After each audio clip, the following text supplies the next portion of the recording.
This mellow opening was actually a warning that I won't be speaking very much about dogs today. Hello everyone, my name is Anca Georgescu. I am presenting on behalf of TAC Social. We are a very small veterinary NGO in Cluj-Napoca, one of the richest cities in Romania. I'll try to tell you the story of one of our programs, Linda Patarât. Linda was a dog and Patarât is a place. We began this program as an effort to help stray dogs, and we ended up transforming a relationship with one of Romania's most discriminated communities. And I'll show you how. So what is Patarât? Until you actually come to Romania and see for yourself. Patarât is a segregated settlement at the outskirts of our city. There are around 2,000 people living there, mostly Roma, in extreme poverty, next to the city's garbage dump. This is one of the most stigmatized and forgotten places in Romania.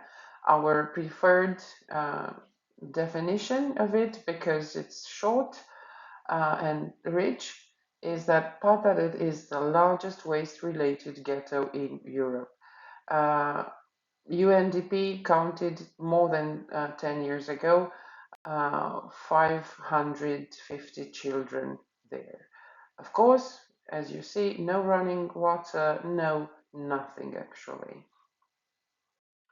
Of course, we went to Patarât because we had heard about the dogs, but absolutely nothing we heard matched what we saw and found there. Many dogs were sick, many of them were injured or, of course, multiplying uncontrollably. There were no vet services and no support. We knew we had to step in, and we also had the perspective of our first international grant back then from Dogs Trust. Dogs Trust, you know I love you forever. It was important because in Romania, as in many other countries around us, corporate funding rarely supports dog welfare, unlike other causes, as you probably know, children education, the environment, and so on. Animal welfare is still seen in Romania as a low, very low priority, while the public funding from the municipality of Cluj-Napoca had been constantly denied, had been and has been.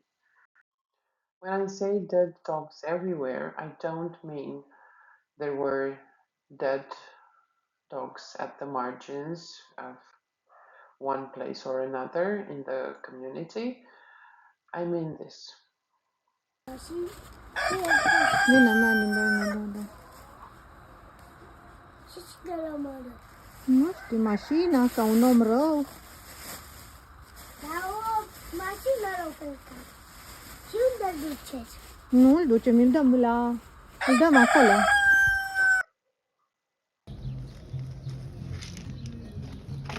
De mult s-a întâmplat asta. E vreo oră l-a adus aici.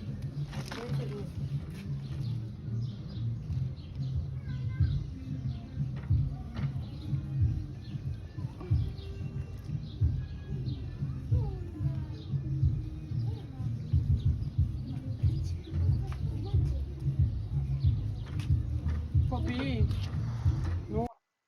And for the rest of the video, I'm just telling the kids how we should behave with the dogs, we don't kill dogs, and so on.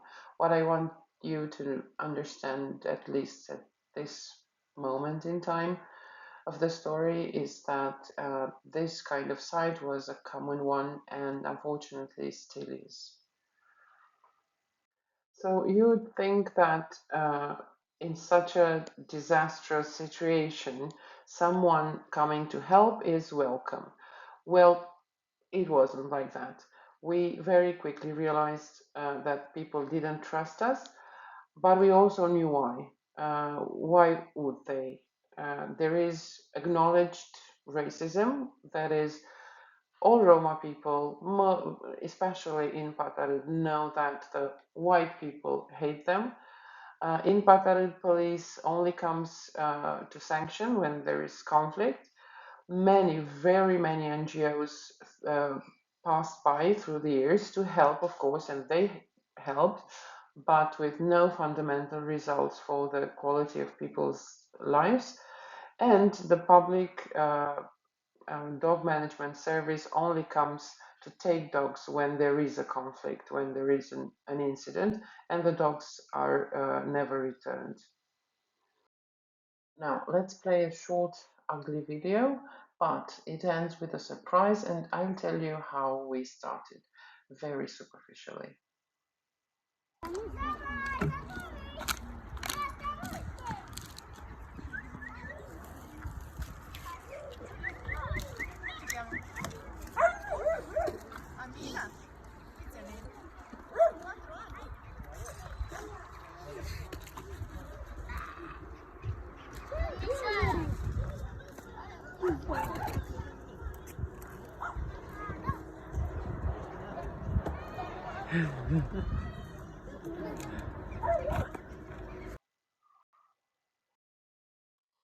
So, among the first superficial things we did at the very beginning for the official start of the program was the poster of the program to tell the people what we'll be doing in their community. And the poster featured Nelson, the kid you saw with his dog. Nelson was one of the first kids we knew in Pataret, and this already stirred interest. It was a big thing for the people to see one of theirs on on a poster. Now, what the poster reads is we neuter, vaccinate, and register the dogs. We educate the people for everyone's well being. So, how did we deal with the mistrust of the people? What changed was our consistency. What changed from what they knew? We kept showing up once every 2 months, 5 times a week, 2 times a month, whenever. Simple communication. We asked questions. We told our stories and listened to theirs. Not stories about dogs, stories about their life outside dogs. Authenticity. I care very much about it. We talked openly about racism, and I'll give you a very harsh example in a minute. We also helped, not with big things because we couldn't, but even with, for instance, painkillers. People in Patarut very often have headaches, toothaches. They don't have money to go to the pharmacy. They don't have meds. So we had meds with us and we gave painkillers to them like you give a painkiller to a friend. I was telling you about talking openly about racism with the people. This was one of the things that conquered them most, our honesty, actually. And I'm going to read to you this real dialogue I had with one of the people. So he says, "This dog is my own. You go and take all the unknown ones. You can kill them all for what I care. There are too many and they do a lot of harm."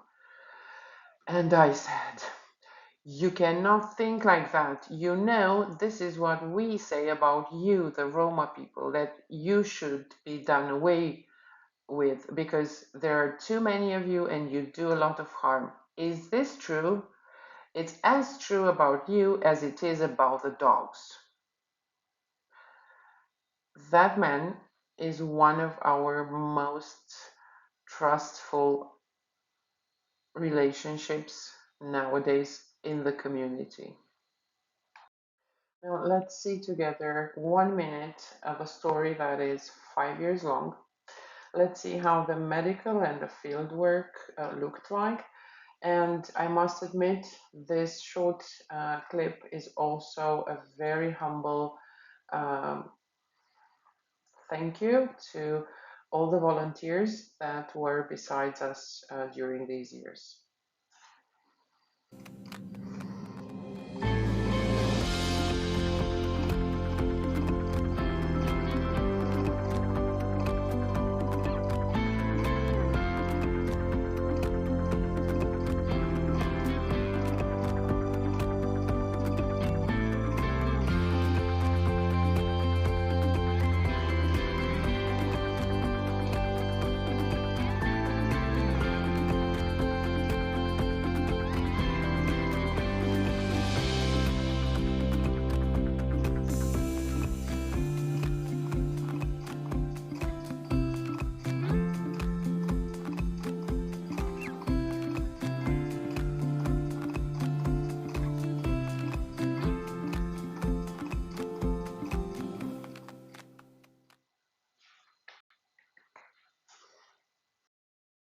Now, from the lovely video, thank you for watching. Back to the very dry numbers. You remember our estimate at the beginning of the program. We started with thinking that we are going to deal with 400 dogs, and we were quite proud of our count. Well, we ended last year with a total of 630 dogs. They were neutered, vaccinated, registered, and we added to the dogs 77 for the moment neutered cats. This all has been done during 5 campaigns on location in Patalip and during literally countless trips from our practice in the city uh, back to Patalip and back for sick and injured dogs and cats. People in our field in Romania say that this is definitely the largest neutering program in one place in the country. But our direct impact on the dog population, regardless, has been huge. The area is definitely safer, is cleaner, is calmer, not just for the animals, but for the people too. But the other category of results, the relationships. Everything you see here is honest, sincere, smiling. The smiles of the children when we see each other. So, what we discovered is this very simple truth: helping animals is always a doorway to helping people, and honest help builds trust. As the dogs improved, our relationship with the people improved.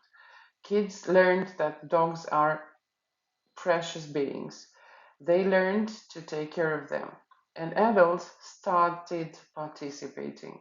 Some even began advocating for better treatment of animals. So, this was about more than dogs. It was about dignity, it was about presence, it was about the papers we gave to the people for the dogs and their gained sense of ownership. So improving dogs' lives is always improving people's lives, including or starting with the ones of the helpers. What you're seeing here is our numbers during one of the campaigns, and it had rained, and the sheets of paper we used to display the numbers also as encouragement for all the team. Um, the sheets of paper were displaced by the rain, and you're seeing one of the most active kids during the campaigns. His name is Paul, um, mending the problem. The truth is, we didn't just help dogs, we helped people, kids like Paul, feel seen. We taught children that kindness matters, and we're still doing that. We showed that even in a place like Patal, a place so often ignored, mostly always, there is potential, there is pride, and there can be connection. That's why I very strongly believe that animal welfare is not a side cause. It's not decorative. It can always be a starting point for inclusion, for education, and for trust. Because trust is what stays after we leave. Uh, I think that if we want real change, we need to care for all beings, human and animal, because compassion does not need race, passport, IDs. It just needs someone willing to show up again and again and again. Today, the program continues. We have their local ambassadors, let's say. We have their friends. We have people we're glad to see, and they're glad to see us. We have children engaged in taking care of the dogs, and we have an ongoing presence. What you see on the screen is leaflets people have with our phone number in bold figures, and we got from being rejected to being called. It's now working together, not just a rescue mission. As I'm getting towards the end of my minute, I'll just take 10 seconds to tell you that I allowed myself to dedicate this moment and this presentation to Mrs. Livia. She was Nelson's mother. We knew her and we liked each other. She died recently of a very serious lung disease, very common in Patarud, Europe's largest waste-related ghetto. If the story of the dogs and of the people touched you, please help us keep telling it and keep building trust, because this is what lasts. I'm leaving you with this picture, although of not very good quality, because in it I am applauding. I'm applauding everybody.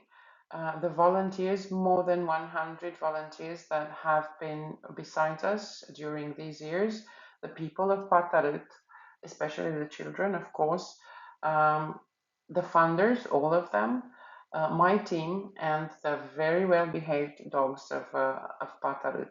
And please note that among the pieces of luggage, of campaign luggage we had with us, there was this tote bag of the so much missed ICOG. Please note also what's written on it. And in the meantime, thank you so much, ICAM, for bringing us together. Thank you, everyone.